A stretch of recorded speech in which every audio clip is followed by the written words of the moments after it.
बस्ती बस्ती करिया करिया लिख दिया। जी वाह। बस्ती बस्ती करिया करिया लिख दिया, इल्म का सागर फैज का दरिया लिख दिया। बस्ती बस्ती करिया करिया लिख दिया, इल्म का सागर फैज का दरिया लिख दिया। और किसी ने मुझसे पूछा कि हुलिया बताओ आला हजरत का, मैंने कलम उठाया ताजुल शरिया। हाय हाय वाह वाह। नारे तकबीर, नारे रिसालत, नारे गौसियत, मसलके आला हजरत फैजाने हुजूर ताजो शरिया। बस्ती इल्म का सागर फैज का दरिया लिख दिया। और किसी ने मुझसे पूछा कि हुलिया बताओ आला हजरत का, मैंने कलम उठाया ताजुल शरिया लिख दिया। और एक शेर देता हूं, जो एक दूसरे की तुम बुराई करते हो, एक दूसरे से जलते हो, जमाने की निगाहों में वो रुसवा हो नहीं सकता, जमाने की निगाहों में वो रुसवा हो नहीं सकता। नबी कहते जिसे ऊंचा वो नीचा हो नहीं सकता। और मेरे सरकार के कदमों की बरकत पा गया यसराब, अब कोई शहर शहरे मदीना हो नहीं सकता। वाह वाह सुभान अल्लाह, बेशक जिंदाबाद। कोई आदमी अपना घर बना ले तो उसकी बुराई, उससे जलन, हसद, कीना, बुग़्ज़, कपट, राग, सब कुछ उसके अंदर भरा हुआ है, कूट कूट के भर रहा है बिल्कुल। मगर जमाने में जो रसूल का आशिक होगा वो हमेशा कामयाब होगा। क्योंकि कोई आदमी किसी को कर्जा दे तो उसका हाथ ऊपर रहता है देने वाले का, और नीले वाले का नीचे रहता है। मगर जब रसूल पाक से भीख मिलती है तो आदमी झुक के नहीं बल्कि अकड़ के चलता है। क्यों? क्योंकि इस वजह से कि वो रसूल का हो गया है, और जो रसूल का हो जाता है वही अल्लाह वाला हो जाता है। क्योंकि नाशरीफें बहुत हो गई, अब कुछ वो लेके जाओ जिसकी वजह से बैठे। नाशरीफ सुनना ये रसूल की सुन्नत है, और पढ़ना हसन बिन साबित की सुन्नत है। बेशक बिल्कुल दुरुस्त। और नाशरीफ पढ़ने से रूह बेदार होती है, रूह में ताजगी आती है, बदन चंचल होता है। मगर तकरीर करने से कुछ बातें ऐसी मिलती हैं, जहां 20 लोग या 40 बैठे हों तो वहां पर एक जरूर अमल करो, उसी में उसकी कामयाबी है। आज एक बात बता दूं, थोड़ी सी बुरी तो लगेगी। यहां पर कम से कम तो 40-50 मेहमान, 20-25 में लेडीज आई होंगी, गांव वालों की दावत भी करी होगी। नहीं करेगा तो मरेगा। बोले वाह के वाह, मर गो वहां कुछ खिलाओ ना। ये भी बहुत जरूरी है ना ये करना। हालांकि दावत नहीं करना चाहिए, मना फरमाया है, मगर दावत तो ना करे। बोले वो 40 मुबाने कर लो, तो कब से इंतजार कर रहा हो, जल्दी से मरे बगिया हमें मिले। तो ये नजरिया बन गया है। मगर सुनो, अल्लाह के रसूल इरशाद फरमाते हैं कि तुम मेहमानों को दावत दी जा रही है, रिश्तेदारों को बुलाया जा रहा है, अजीजों को बुलाया जा रहा है, प्यारों को बुलाया जा रहा है। इस वजह से नहीं बुलाया जा रहा है कि तुम खा के चले जाओ, बल्कि इस वजह से बुलाया जा रहा है जब फातिहा हो ईसाले सबाब पर, जब आमीन कहा जाए, तो जब तुम आमीन के सिलसिले में, उस दुआ के सिलसिले में तुम आमीन कहते हो, अल्लाह के रसूल की हदीस पाक है, जहां 40 लोग जमा हो जाए तो अल्लाह ताला एक ही दुआ कबूल कर लेता है। तो उसमें होता है कि तुम बैठे हो, उसके सिलसिले में मरहूम के गुनाह कबीरा होगा। नारे तकबीर, नारे रिसालत, नारे गौसियत, मसलके आला हजरत। तुम्हें इसलिए नहीं बुलाया गया कि तुम वहां से आओ, चल के खाना खाओ चले जाओ। जहां पे 40 लोग मौजूद होते हैं, अल्लाह तबारक व तआला के प्यारे रसूल सल्लल्लाहु अलैहि वसल्लम इरशाद फरमाते हैं, उनसे एक की दुआ कबूल होती है। किसकी होती है? एक की। अब हो सकता है वो आप भी शामिल, और 24 घंटे में एक बार में दुआ कबूल होती है।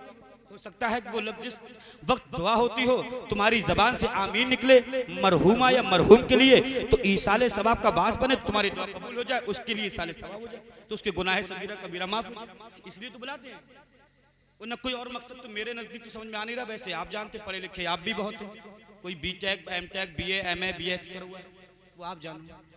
हाँ, मैं एक बात और जानना चाहता हूँ कि जो 20-40 भगोने बनाते हैं दुआ के लिए, मैयत के ईसाले सवाब के लिए, एक ही जुमला काफी है, एक ही जुमला। अगर मरने वाला मोमिन है, दुआ करने वाला मोमिन है, और आमीन कहने वाला मोमिन है, अगर उसके सिलसिले में अगर आमीन कह दिया है तो उसकी मग़फ़िरत हो जाएगी। मगर वो कौन हो? नमाजी हो, रोजदार हो, अदल इंसाफ का पावर रखने वाला हो, कभी जालिम जुल्म ना किया हो, कभी बेवा को ना सताया हो, कभी यतीम को गाली ना दी हो, कभी मसलूम को ना सताया गया हो, किसी का हक ना मारा हो, किसी का पैसा ना मारा हो, किसी की जमीन गस्ब ना की हो, किसी की मेल को ना चाटे हो। क्योंकि अगर किसी पर उसका कर्ज बाकी है तो तुम 10,000 मर्तबा कुरान पाक पढ़ लो। बेशक बहुत अच्छा। अगर किसी ने 1 रुपया लिया और वो उसने उसका माफ नहीं किया, ये उलमा इकराम की मौजूदगी में कह रहा हूं, बहुत गौर से सुनना, क्योंकि ये आलिम लोग बैठे हुए ना, ये भी एकदम जन्नत में पहुंचा रहे हैं। मैं हक बात, मैं आईना हूं, दाग चेहरे के दिखाऊंगा, मैं आईना हूं, दाग चेहरे के दिखाऊंगा, जिससे बुरा लगे वो सामने से हट जाए। उलमा पहुंचे वो भी जन्नत में, हम लोग पहुंचा रहे, मैं भी कोई कहते अल्लाह ताला जन्नत में अता फरमाए। मगर क्या ये आपको मालूम है कि मरने वाला उस पर कर्जा था या नहीं था? बहुत गौर सुनना मेरे फूफा, उस पर कर्जा था या नहीं था? अगर उस पे 10 रुपए किसी के बाकी थे और उसका इंतकाल हो गया, और जिसका कर्जा था, जिससे उसने 10 रुपए लिए थे, क्या उसने माफ किए? नहीं किए। अब उसने माफ तो किए नहीं, और अगर वो जिंदा था तब माफ करा ली, बड़ी खुशी की बात है। मरने के बाद इस्लामी कवानीन टूट जाती है, ये मसला है। अगर वो माफ कर दे, अल्लाह की रहमत कामिला जोश में आ जाए, वो माफ कर दे, बड़ी खुशी की बात है। मगर मरने से पहले माफ करा लेना चाहिए। अब माफ नहीं कराए, अब हम कुरान खानी कराना है, तीजा करा रहा है, 20वां करा रहा है, 40वां करा रहा है, 20 देगा पका रहा है, सब कुछ करा रहा है, बिल्कुल खुशी की बात है। बिल्कुल अच्छी बात है कि जो ईसाले सवाब करते हैं, रूह को जो है इसका सवाब पहुंचता है। जब वो जो 10 रुपए उसके बाकी हैं, वो कर्जदार उसको माफ नहीं करेगा तो क्या अल्लाह माफ कर देगा? मैं पूछना चाहता हूँ उलमा से, माफ कर देगा? नहीं करेगा। जब तक जिसका कर्जा है वो माफ नहीं करेगा क़यामत के दिन, जब तक वो जन्नत के अंदर दाखिल नहीं होगा। वाह वाह वाह, बेशक, सुभान अल्लाह। में हो, कहां हो? खूब चल से करा लो, मगर पहले जब मरने वाला मर जाए तो उससे ये पूछ लो कि तुम पे कर्जा तो नहीं है। उससे पहले पूछ लो कि तुम्हारा बिल्कुल वक्त करीब आ रहा है, बिल्कुल करीब, क्या कर्जा तो नहीं है? क्या किसी का पैसा तो नहीं लिया है? क्या तुम पे कर्जाとनहीं है? अगर कर्जा हो तो दे दो। और एक बात और सुन लो, उसका जनाजा रखा हुआ है। अल्लाहु अकबर। मसलके आला हजरत फैजान शाह जी शहनशाह तरन्नुम राशिद रजा मरकजी, नारे तकबीर, नारे रिसालत। माशाअल्लाह, बड़ी खुशी की बात है। जिसका आपको इंतजार था, वो चेहरा, नूरानी चेहरे की आप जियारत करें, थोड़ी देर मुझे समात फरमाएं। अब आप ये सुनो कि आप अब उसका जनाजा रखा हुआ है, तो बाप को, अगर बेटे का जनाजा है तो बाप को चाहिए, अगर बाप का जनाजा है तो बेटों को चाहिए कि मेरे वालिद का आज जनाजा रखो। अगर किसी का कोई कर्ज हो तो आप मुझसे ले लो या माफ करो, इसमें शान घटेगी नहीं बल्कि शान दुबाला हो जाएगी। और आप बिल्कुल ऐसा नहीं करते हो, बिल्कुल भी ऐसा नहीं करते हो। बोलो जल्दी से उसका दफीना कर दो, दफीना करने के बाद दफना दो, उसके बाद में तीजा कर दो, फौरन सेम, फौरन तीजा, 20वां 40वां कर दो। क्या कभी किसी ने ऐसा किया? नहीं किया है। और आप उस गुनाह, वो मुर्दा जो है वो उस गुनाह में मुलव्विस है। आज हमारा ये हाल है कि हम वो काम बिल्कुल नहीं करते हैं। पहली चीज। दूसरी चीज ये है कि हमें क्या चाहिए? हमें चाहिए कि जब मुर्दा, उसको कब्र में रख देते हैं मुर्दे, और जब रखने के बाद में जब वापस आते हो तो मुर्दे की कैफियत क्या होती है? ये किसी ने सुनने की कोशिश की? ये कोई नहीं सुनने की कोशिश करता है। आज इनके वालिद का इंतकाल हुआ 21वें रोजे को, हमारे शमशुद्दीन भाई का 21वें रोजे को इंतकाल हुआ। आके सुना, पता लगा कि 7 या 6 या 4 पारे मस्जिद से लेकर आए, सुबह से लेकर और 11 बजे तक खेतों में काम किया। फजर की नमाज पढ़ी थी, सुनना गौर से, फजर की नमाज पढ़ी थी, नमाज पढ़ के खेतों में गए। खेतों में जाने के बाद में फिर अब वापस आए, वुजू किया, पारे लेकर आए, या फजर की नमाज में ही पारे ले आए, और खेतों में काम भी किया, रोजदार भी है, फिर भी कुरान पाक की तिलावत कर रहे हैं। कितने ऐसे हैं जो घरों में बैठे रहते हैं, पूछो कि रोजा है या नहीं है, जवाब मिलता है रोजा नहीं रखा। कहते हैं क्यों नहीं रखा, बोले दिल मत ला रहा, कलेजे पे आग पड़ रही है, कमजोरी का सबब है। और ऐसी हमारी माँ बहनें, जब तक वो सही रहती है उनसे पूछो कि रोजा रखा, बोले इमाम साहब रोजा तो रख लेते मगर दिल इतना बड़ा मतला रहा कि वो चक्कर आ रहा है। और अगर गीत गाने का वक्त आ जाए, ढोल बजाने का वक्त आ जाए, या जोता अकबर का नाटक देखने का वक्त आ जाए, या सिट का नाटक देखने का वक्त आ जाए, या जमाई राजा देखने का वक्त आ जाए, तो कुछ पता नहीं लगेगा, पूरा पूरा टाइम निकालते नजर आ रहे हैं। और फिर नाम ये होता है कि मगरिब की अजान होती है तो शौहर आया बाहर से, कहा तुम अभी आए हो, रोजों का वक्त चल जाए और तुमने इफ्तारी का सामान लेकर नहीं आए। पूरा पट्टा बना के दे दी, 500 रुपए का, 400 रुपए की मजदूरी, 500 रुपए का चिट्ठा बना के दे दिया, बोले ले खा ले। सुनो, जब मुर्दे को कब्र में रखते हैं उसकी कैफियत ये होती है कि वो अपने अजीजों को पुकारता है, उस पर कर्जा तुमने छोड़ रखा है, पहले उसका कर्जा दे दो, जो उसका कर्जा है वो कर्जा अदा कर दो, तब उसको जो इसाले सवाब करोगे तब पहुंचेगा। वरना एक तरफ तुम इसाले सवाब करो, जिसका कर्जा वो अंदर अंदर गाली दे रहा है, तो गुनाहगार वो भी हो रहा, तुम भी हो रहा, और वो बेचारा वैसे कब्र में रखा हुआ है। तो तुम्हें क्या चाहिए, तो उसका कर्ज अदा करना चाहिए। अब हम ऐसा करते नहीं करते हैं। और बात एक और सुन लेना गौर से, अगर आज मरने वाला, वही बात आ गई, मरने वाला मोमिन हो, ईसाले सवाब करने वाला मोमिन हो, तो उसके ही जलवे अलग हैं। वरना ईसाले सवाब के लिए एक ही जुमला काफी है, मल मैततु फिल कब्री इल्ला कल गरीकिल मुतगव्विज़ यंतज़िरु ताबलहु मिन अब औ अख औ औ सदी औ कमा क़ाल रसूलुल्लाह सल्लल्लाहु अलैहि वसल्लम। कि अगर मरने वाला मोमिन है, ईसाले सवाब दुआ करने वाला मोमिन है, तो अगर उसको कब्र में रखा जाता है तो उसकी मिसाल कैसी है। जैसे एक आदमी उसमें है दरिया में और डूब रहा है, अब उसे क्या करेंगे आप, बचाने की कोशिश करेंगे, काश मेरा बाप आ जाता, मेरी माँ आ जाती, मेरा भाई आ जाता। तो जैसे डूबने वाला परेशान है, वैसे कब्र में रखने वाला मुर्दा परेशान है कि मेरी कब्र पूरी अंधेरी है, अकेली जान है, दल घुट रहा है, दिल उकताता, खुदा को याद कर प्यारे, वो साथ आने वाली तेरे साथ भी मेरे साथ। अब बिल्कुल कब्र अंधेरी है, घर अकेला, कोई पुरसाने हाल नहीं है। जो हंसते हैं जनाजों को देखकर, कोई उसका घरवाला रो रहा है तो उसकी मजाक बनाते हो। आज उसके साथ है, कल तुम्हारे साथ होगा। गौर कर लेना कि मौत जो है किसी की यार नहीं हो सकती है। न नमाजी को देखती है, न आलिम को देखती है, न मुफ्ती को देखती है, न कारी को देखती है, न चोर को देखती है, न ज़िनाखोर को देखती है। जिस वक्त अल्लाह तबारक व तआला ने लिखती है उसी वक्त उसको आना है। बेशक, सुभान अल्लाह, जिंदाबाद, सुभान अल्लाह। और रखने के बाद में जैसे मछली जो है जाल के निकल के बाद में जाल में फंसती है तो फड़फड़ाती हुई नजर आती है, वो डूबने वाला फरियाद कर रहा है कि कोई मिल जाए जो मुझे निकाल दे। इसी तरीके से जब कब्र में मुर्दे को रखते हैं, यंतज़िर, वो इंतजार करता है, दावतन, तुम्हारी मोटरसाइकिल का नहीं, तुम्हारे खाने का नहीं, तुम्हारी किसी चीज का इंतजार नहीं करता है, बल्कि वो दुआ का इंतजार करता है कि कौन मेरा मोमिन, मेरा भाई, मेरा अजीज जो मेरे लिए दुआ करेगा। समझ रहे बात?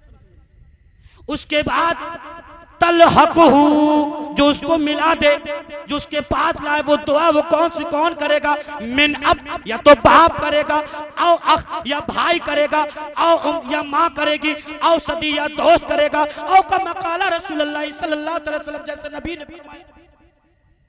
अब जो हम भगवाने पकवा रहे हैं, रोंद रहे हो, माज़ल्लाह रब्बिल आलमीन। अरे तुम अपने बाप के बेटे हो तो क्या तो दाढ़ी पूरी रखा लो, बनकर कल को इसको मुड़वा देना, ताकि कोई ये ना समझे कि दाढ़ियां रखा के ये मुड़वा रहे। तुमने हाल बुरा कर दिया। ऐसी तरीके से लास्ट बात करके गुजर रहा हूं, अल्लामा साहब, थोड़ी कड़वी तो लगेगी मगर गौर से सुनना। हम क्या करते हैं, हमने अपनी बेटी को फ्रिज, वॉशिंग मशीन सब कुछ दे दिया। हालांकि मौत का वो टॉपिक थोड़ा सा हट रहा कि मौत जब आती है तो क्या होता है, 3 बार में रूह कब्ज होती है। एक बार पैरों तले से होती है पहले, फिर ऊपर जिस्म से, फिर दिल की रूह निकलती है ताकि दिल बाकी रहे, ताकि कलमा पढ़ सके। और एक बार रूह कब्ज करने में इतना बड़ा अजाब होता है कि 1000 तलवारें अगर किसी दुनियावी इंसान के मारी जाए तो इतना दर्द नहीं होगा जितना कि दर्द रूह कब्ज करने में पहली बार होगा। और 3 बार में इतना, चाहे वो मोमिन की रूह हो चाहे वो काफिर की रूह हो। मगर हाँ, काफिर की रूह ऐसे निकाल लिया जैसे गुदे हुए बाल आटे में से बाल को निकाल लिया। इसकी वजह है, कुछ वजह है। जब हजरते, हाँ कुछ लोगों का उलमा इकराम सोचते होंगे कि 2 हदीसें कैसे हो गई। इसमें तत्वीक है, जो जितना इश्क रसूल से करेगा उसको उतना ही मौत का मजा आएगा। भाई रसूल का चेहरा सामने होगा, मौत का एहसास होगा। इसकी सादा मिसाल जल्दी में दे दूं। हजरत यूसुफ अलैहिस्सलाम पर जब हजरत जुलेखा आशिक हो गई थी तो औरतों ने तानाजनी शुरू कर दी, बुरा भला कहना शुरू कर दिया और कहा कि तुम एक गुलाम पर आशिक हो गई हो, तुम तो अजीज मिस्र की जो हो वो बीबी हो और एक बादशाह की बेटी हो, तुम्हें कैसे हुआ? तो उन्होंने दावत कर दी और तो कहा तुम मेरे घर आ जाओ। और घर आने के बाद में उन्होंने कहा कि एक कैंची ले लो और ये, या तो उन्होंने उसको नींबू दिया या मिर्च, जो भी दिया हो, और देने के बाद में कहा हजरत यूसुफ से तुम इनके पास से गुजर जाओ, जो भी उस मौके महल शामिल रहा हो। दे दिया। देने के बाद में हजरत यूसुफ से कहा गुजर जाओ, तो औरतों ने उस कैंची से नींबू या मिर्च की जगह अपनी उंगली को तराश लिया। एक यूसुफ के हुस्न को देखकर, तो क्या अरब के लोग नबी के चेहरे को देखकर क्या सर नहीं कटा सकते? शायर ने कहा था हुस्न यूसुफ पे कटी मिस्र में अंगुष्ठे जना, सर कटाते हैं मर्दाने अरब तेरे नाम पर। आला ने कितनी प्यारी बात कही। तो वहां अरब के लोग सर कटा रहे हैं और यहाँ सनफे नाजुक औरतें हुस्न को देखकर उंगली तराश रही हैं। बड़ा कौन हुआ? तो इसी तरीके से जब नबी का चेहरा मौत के वक्त सामने होगा तो नबी के इश्क में मौत का एहसास। बात समझ रहे हैं? जितना इश्क नबी से होगा। बात रह जाती बात तो वो माँ बाप क्या करते हैं कि फ्रिज दे दिया, वॉशिंग मशीन दे दी, उसके बाद में ना बहन के घर गए भैया और ना बाप जाता है अपनी बेटी के घर पे। इसकी मिसाल दूँ, किताब है जामिउस सगीर, इमाम मोहम्मद की लिखी हुई है शायद। उस किताब के अंदर इस हदीस को नकल किया। हदीस का टुकड़ा यह है, इन्नल्लाह ला यदखुलुल जन्नता, जो रिश्तेदारों से, जो खानदान वालों से ताल्लुक खत्म कर लेगा वो जन्नत के अंदर हरगिज दाखिल नहीं। ये टुकड़ा है हदीस का, आप मुताला कर सकते हैं इसका। एक बुजुर्ग थे, वो हज करने के लिए गए और जब हज करने के लिए गए तो पहले जमाने में, आज प्रधान है, पहले जमाने में अमीन होता था। तो अपने पैसों की थैली, एक बार दुरूद पाक पढ़िए, अल्लाह रब्बु मुहम्मदिन सल्लल्लाहु अलैहि वसल्लम नहानु इबादु मुहम्मदिन सल्लल्लाहु अलैहि वसल्लम सलातु व सलाम अलैका या रसूलल्लाह सल्लल्लाहु अलैहि वसल्लम। बहुत जल्दी अपनी बात को समेट रहा हूँ, मैं भी समझ रहा हूँ वक्त की किल्लत दामनगीर है, क्योंकि हिंदुस्तान का अजीम शायर आपके सामने जलवा अफरोज होने वाला है। तो बात कह दूं कि उन बुजुर्ग ने अपने पैसों की थैली जो थी वो एक अमीन को दे दी और कहा मैं जब हज के तमाम अरकान अदा करके आऊँगा तो वो पैसे जो हैं वापस ले लूँगा ताकि अपने मुल्क वापस चले। भाई शकरत से बहरी जाओ, पैसे ना हो कोई ना बिठा लेगा। सगा भैया ना वो चुपके से चला जा निकल गए ताकि हमारी सवारी कम ना हो। अब एक दूसरा मुल्क हो तो कौन पैसे देगा? जब उस शेख फानी ने हज के तमाम अरकान अदा कर लिए, अदा करने के बाद में जब उस अमीन के घर पे आते हैं तो हाथ मारा दरवाजे पे, हाथ अंदर से आवाज आई कौन? तो कहा मैं शेख फानी हूँ, फला दिन फला टाइम पैसे दे गया था फला शख्स को। अंदर से आवाज आती है 2 रोज पहले उनका इंतकाल हो गया है, हमको मालूम होता तो हम पैसे बता देते। अब दूसरा मुल्क है, आंसू निकला, अश्क जारी है, भीड़ जमा हुई। कहा क्यों रो रहे हो? कहा कि मेरे पैसे थे फला शख्स पे, अब पैसे मिले नहीं, पैसे दे कौन? कहा अरब के उलमा की बारगाह में चले जाओ। सुभान अल्लाह। पहले भी आलिमों की जरूरत थी, रहेगी और आज भी आलिमों की जरूरत है। तो आलिमों को अपना सर का ताज समझना चाहिए। तो उन्होंने अरब के उलमा के पास भेज दिया। वो पहुंचने के बाद में कहा कौन? कहा मैं फला शख्स हूँ। कहा क्यों आए हो? कहा मेरे पैसों की थैली फला शख्स को दी थी, उनका 2 रोज पहले इंतकाल हो गया है, अब मुझे पैसे चाहिए। तो अरब के उलमा ने जो है वो बीरे जमजम के पास भेज दिया, क्योंकि हदीस पाक में रूहें रहती कहाँ है? तो कहा कस जनाजीर चिड़ियों की चोचों में रहती हैं या किंदीलों में रहती हैं या फिर आला मोमिन की रूह है जो है, और काफिर की रूह जो है आला सिज्जीन में रहती है, भटकती रहती है। ये हदीस है। अब उस शेख फानी को कहा कि तुम बीरे जमजम के पास चले जाओ। वो बीरे जमजम के पास गए जो हजरत इस्माइल ज़बीहुल्लाह की एड़ी से पानी निकला था, जो हज्जाज लेकर आते हैं। उन्होंने कहा कि तुम वहां जाओ, पुकारना कि अमीन अमीन मुझे आवाज दो। 3 बार आवाज दी, वापस नहीं आई। मैं जहाँ ले जाना चाह रहा हूँ गौर सुनना। वापस आया, कहा कि वहाँ मैंने पुकारा नहीं मिले। अब जब अरब के उलमा के पास आया तो कहा तुम यमन चले जाओ, और यमन में एक जगह पड़ती है बरहूद, जो जहन्नम की वादियों में से एक वादी है, वहाँ चले जाओ। करता तो क्या ना करता, वहीं चले जाते हैं। और अमीन कहते, किसको, इसकी डेफिनेशन सुनो। अमीन कहते हैं जो इंसाफ परवर हो, जो कभी नमाज ना छोड़ता हो, रोजा ना छोड़ता हो, और कभी उसने कोई गलत काम ना किया हो, उसे कहते हैं अमीन। बस नहीं। अब जब यमन जाने के बाद में जो जहन्नम की वादी में से जगह, वादी का नाम है जिसे कहा जाता है बरहूद, वहां पहुंचकर उस शेख फानी ने पुकारा, ऐ अमीन मुझे आवाज दीजिए। 3 बार आवाज दी, 2 बार आवाज दी, आवाज नहीं आई, 3 बार आवाज दी, वापस हो गया। हाँ मैं हाजिर हूं। शेख फानी हैरत में पड़ जाते हैं, बिल्कुल हैरत हो जाती है कि जो नमाजी हो, रोजदार हो, सुन्नत मुस्तफ़ा पर अमल करने वाला हो, उसे जन्नत में होना चाहिए था। ये तो जहन्नम की वादी है, उसमें कैसे? ये एकदम दिल में, दिमाग में बात उठ जाती है आदमी की कि यार फला से कहते कोई मर जाए, कहते अभी तो अच्छा था, अभी एकदम मर गया। एक दिल में एक अंदेशा पैदा हो जाता है। अब शेख फानी ने कहा अमीन मुझे आवाज दो। अमीन ने आवाज दी तो शेख फानी ने ये न पूछा कि मेरे पैसे कहाँ हैं, बल्कि ये पूछा तुमने नमाज पढ़ी, रोजा रखा, ज़कात दी, नबी पाक सल्लल्लाहु अलैहि वसल्लम की सुन्नत पर अमल किया, बेवाओं को हक तुमने दिया, यतीमों को सहारा तुमने दिया, गरीबों की मदद तुमने की है, मगर तुम्हें जन्नत में होना चाहिए था। आज तुम जहन्नम में कैसे आ जाते हो, जहन्नम में कैसे आ गए हो? तो वही अमीन जवाब देता है, नमाज पढ़ी एक तरफ, रोजा रखा एक तरफ, ज़कात दी एक तरफ। कहा क्यों? कहा इस वजह से कि मेरी एक बहन थी, उसके शौहर का इंतकाल हो गया, मेरी बहन के शौहर का इंतकाल हो गया। मेरे बच्चे अच्छा खाना खाते थे, मेरे बच्चे अच्छा पानी पीते थे, मेरे बच्चे अच्छा लिबास पहनते थे, मेरे बच्चों के पास मकान था, मेरे बच्चों के पास दौलत थी, मेरे बच्चों के पास जायदाद थी, मगर मेरी बहन के बच्चे भूखे थे। मेरी बहन के बच्चों के पास पहनने के लिए न कपड़े थे, न मकान था, न दौलत थी, न जायदाद थी। मैंने अपनी बहन के बच्चों को न देखा, बहन को न देखा, न कभी उसके घर पर गया, न कभी उसकी देखभाल की थी, क्योंकि नबी की हदीस है इन्नल्लाह ला यदखुल जन्नता कातिउर रहमी, जो रिश्तेदारों से, जो अजीजों से, जो बहन से ताल्लुक खत्म कर लेगा, हर की जन्नत के अंदर दाखिल नहीं होगा।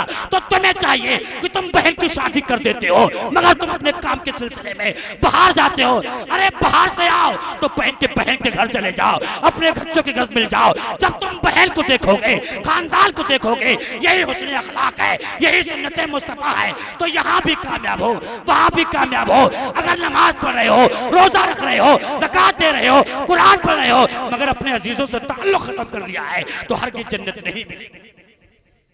तो हमें क्या चाहिए कि सुन्नत मुस्तफा पर अमल करें, प्यार से रहे। मजाक बनाने से कुछ नहीं होता है। आज मेरी मजाक तुम बना रहे हो, कल खुदा तुम्हारी मजाक बनाएगा। मगर तुम्हें चाहिए कि अल्लाह उसके रसूल के दामन से वाबस्ता हो जाओ, सुन्नत मुस्तफ़ा पर अमल कर लो, नेक हो जाओ, तभी तुम यहाँ भी कामयाब रहोगे, वहाँ भी कामयाब रहोगे।